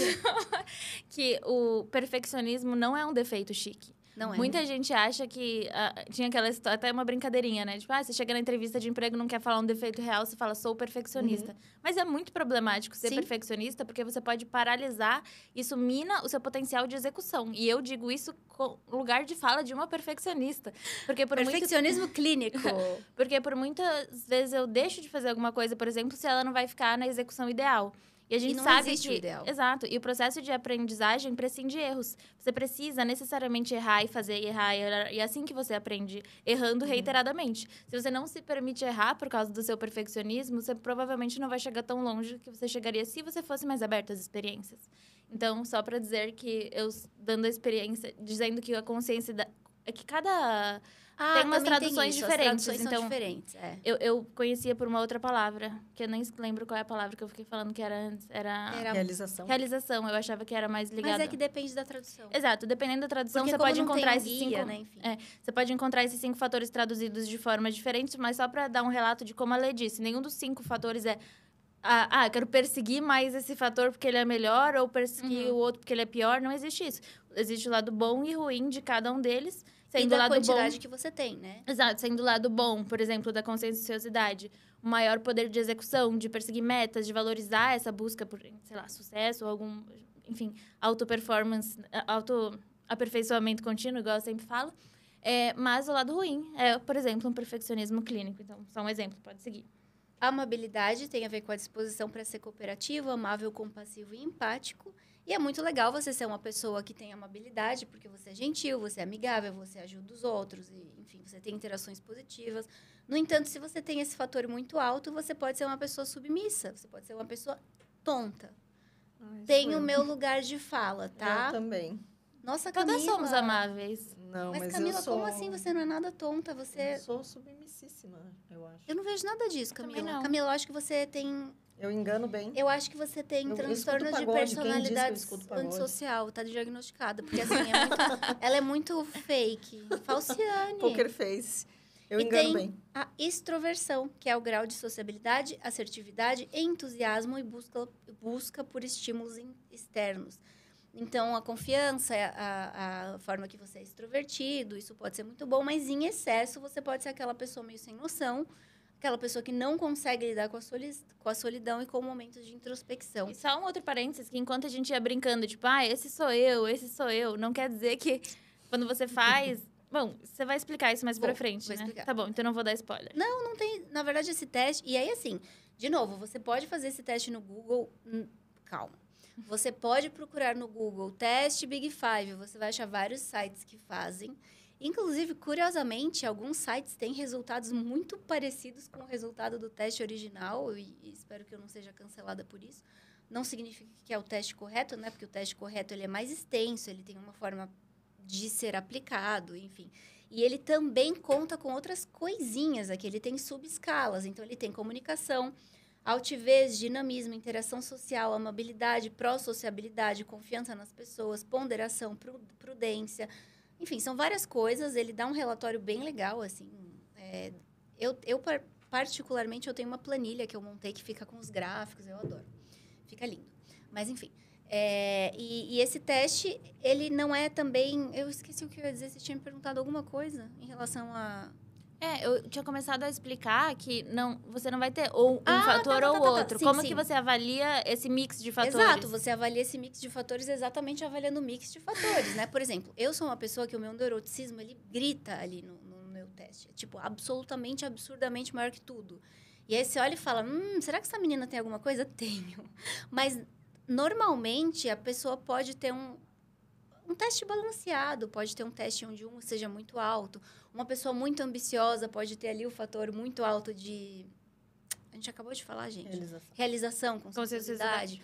Então, varia muito. E aí, uma outra coisa que significa assim, nossa, meu neuroticismo é muito alto, isso significa que eu preciso desistir da minha vida e tchau. A gente nunca muda a nossa personalidade 180 graus. Então, não adianta você pegar uma pessoa mais introvertida do mundo e falar, não, eu vou transformar você na pessoa mais extrovertida do universo. Né? No rei do camarote. Mas os traços de personalidade, eles podem ser atenuados, né? Amenizados, perdão. Atenuados é quando você faz mais. Não, atenuar. Atenuar é abaixar? Eu acho que é. E amenizar também? Sim. Então, como é que seria para aumentar? Evidenciar, ressaltar...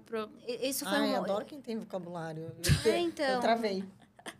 Bom, enfim, gente, essa foi uma discussão muito boa sobre português, mas o ponto é, você consegue sim mudar coisas em você consegue mudar coisas, mas a gente tem um fator biológico e genético de personalidade que não vai ser mudado, né? A gente é uma coisa... Sim. E eu acho que é importante a gente até talvez voltar para a definição de personalidade dentro da psicologia, que é quando a gente vai falar do temperamento que constitui a gente, tem essa teoria dos 4 temperamentos lá que a gente falou que foi superada, mas ainda a gente parte desse pressuposto de que existe parte que nos constitui de traços que a gente começa a exacerbar, a mostrar desde uma idade muito pequena, que sim, existe uma diferença entre as pessoas ainda antes do processo de aprendizagem. Sim. Então, é uma discussão antiga na literatura da psicologia, que é nature or nurture, que é se você nasceu como você é... Tábula rasa, rarará. E aí, gente, uma coisa que eu gosto de falar, que eu acho que é assim... Pega uma ninhada de filhotinho de gatinho, que acabou de parir ali a gatinha. Vai ter um que é mais assustado, um que come mais, um que quer sair do cestinho. E a ciência não chegou ainda nisso, explicar esse tipo de coisa, mas existe sim um fator da nossa personalidade que vem com a gente. E o ambiente também influencia. O ambiente não é só família, o ambiente é escola, o ambiente é você mesmo, né? A gente também faz parte do ambiente. Você tem e aí só... 2 gêmeos sendo criados da mesma forma. Um vai no banheiro e o outro fica na sala, já não é da mesma forma. Então, não é assim simples, né? Enfim. E só para essa discussão de natureza ou nurture, que é a forma como foi nutrido. Mas é que eu esqueci o nome do dilema disso em português, na literatura. Mas é uma coisa que se discute muito na psicologia. Se nós somos como somos... Se é inato ou se é aprendido. Exato. Então, nós somos como somos porque é genético ou porque nos ensinaram a ser assim. E a implicação eu acho que o interesse tão grande nesse dilema é que se nasceu do jeito que você nasceu, então existe menos espaço para mudança. Se você aprendeu a ser como você é, então, teoricamente, você poderia aprender a deixar de ser como você é. Ou ir para um sentido, para desenvolvendo mais um traço de personalidade. Mas quando a gente está falando de temperamento, de uma base mais biológica da personalidade, então, sim, a gente parte do pressuposto de que existe uma parte que é herdada, mas, ao mesmo tempo, também existe um grau de flexibilidade à medida em que a aprendizagem é uma forma de você ir adquirindo traços que você gostaria mais ou atenuando traços que você não gosta tanto. Exato, e você também tem a questão da neuroplasticidade, você também tem a questão da epigenética. Então, assim, são muitas coisas... que entram nesse bololô, né? Eu trouxe o BFP porque é um dos testes que eu mais gosto, mas tem muito teste legal. Eu acho que tem alguns, por exemplo, quando você quer avaliar idoso, eu não vou lembrar do diabo do nome do teste, que é excelente, que é de memória. Então, você fala a palavra para a pessoa, ela repete. É o Mini-Mental? Eu não sei. Não, é o exame do estado mental. O exame do estado mental. Tem uma que chama Welch. Mas tem um outro que é diferente. O exame do estado mental eu usava muito para avaliar as pessoas internadas na UTI, justamente para avaliar... se ela estava orientada no tempo, no espaço, orientada. Então, assim, era engraçado, né? Porque eu chegava para dar bom dia para o paciente e tal, né? E tinha alguns pacientes que eu falava, oi, né? Como é seu nome? Eu queria saber se a pessoa sabia quem ela era, onde ela estava, enfim. E aí tinha pessoas que falavam, meu nome é fulana. Mas tinha umas pessoas que falavam assim, você não leu minha ficha antes de entrar aqui? Não. Eu falo assim, eu sei o seu nome, eu quero saber se você sabe. Que afrontoso. Era muito louco. E às vezes eu também, né? Esse era colérico. Era Era engraçado. Mas, Ares, mas com tinha certeza umas Ares. pessoas, Com certeza, assim, Ares. Ou Escorpião. tinha umas pessoas assim que enfrentavam, né? Do tipo assim, você sabe, né? Com relação ao teu procedimento e tudo. A pessoa olhava pra minha cara assim, tipo, porra, você não sabe? Sabe qual? É óbvio, Eu falei, né? não, eu quero saber se você tá eu orientada. quero fazer um comentário aqui muito interessante, que eu acho que também tem tudo a ver com esse negócio de teste. Esse teste do Myers-Briggs, ele tem 16 respostas possíveis. Eu acho que até, inclusive, quebra, porque tem, tipo, você pode ser, sei lá, A, B, C, D, E, com F no final, enfim. E aí, todas as respostas vão dizer, sei lá, tantos por cento da população apenas tem essa personalidade. sim. Se você divide 16, quantos por cento dá no máximo para ter de cada personalidade, né? Então, assim... Você se sente exclusivão quando, na verdade... se você pega que todo mundo pode ter 16 tipos, é lógico que em 8 bilhões de pessoas vai ter pouca gente de cada tipo, porque, afinal de contas, são 16 tipos Mas olha a nossa possíveis. amostra aqui, uma de cada tipo. A gente não fez o teste, a gente devia fazer. Mas Eu a acho gente que é Eu muito acho diferente. que a gente errou esse episódio. A gente devia começar Devia com ter o feito o Myers-Briggs teste. e saber que... Ai, foi muito legal adivinhar qual era de quem. Meu, vocês iam muito adivinhar o meu, assim, batendo... E é engraçado que esse teste eu faço toda hora, porque eu acho incrível, e sempre dá a mesma coisa. Eu olho e falo, fiz. que bosta, que bosta, que Agora bosta. eu quero fazer. Agora eu quero Eu fazer. gostei do meu, mas... Enfim, eu ia Assim, não gostar é, de- eu gosto dele, mas é que eu queria ver que com o tempo eu tô sendo outra pessoa, sabe? Assim, mas não sou. Porque, de novo, a gente não muda a nossa personalidade 180 graus. 360 eu mudo sempre. Eu tô sempre mudando 360. Eu dou a volta e tô no mesmo lugar. Cai no mesmo lugar. Só outra coisa, a gente não falou sobre testes de inteligência. Nossa, Eu mas acho que isso isso é uma polêmica. Quanto Dá- tempo tá esse episódio, produção? Isso dá um... 1h20. Meu Deus. Meu Deus, falamos demais. Vamos Talvez falar a gente Rapidex? possa... Não, vamos fazer um Só de inteligência? número Se você 2 com quiser- outros tipos de testes.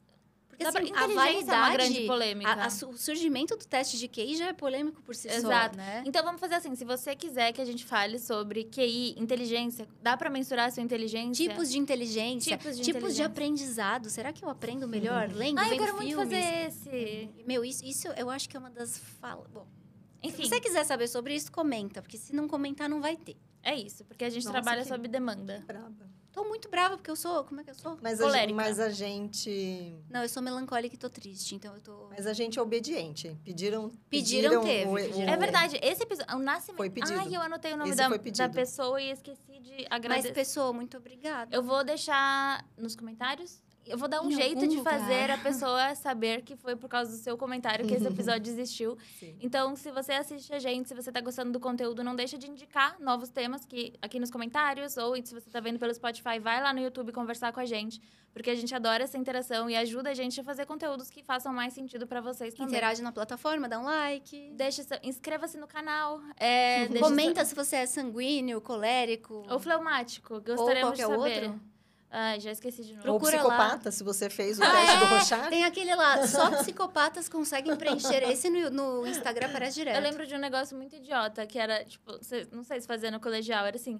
Ah, se sua mão for maior do que o seu rosto, quer dizer que você tem mais chance de ser psicopata. Aí a pessoa fazia assim, você dava um tapa. Eu super Eu já tava pensei em outra fazendo. coisa. Nossa, não sei o que você pode ter pensado, mas... Tamanho Não, de... o que a gente fazia é... Gente, vamos encerrar? Muito obrigada pela companhia. A gente mediu o se tamanho vê- da- A É gente porque- se vê semana que vem. É porque tudo dá pra ser fálico. Gente, no, deu. fim, no fim, Freud tinha razão. No fim, Ai, fiquei com vergonha. Freud tinha razão. Tudo é sobre o pinto. Tchau, pessoal. Muito obrigada. Obrigada pela audiência. Tchau, Até a gente. próxima. Tchau, Por que a gente é assim? Eu Quando a amei gente esse faz um final. episódio sério... Sério. Acaba com o pinto.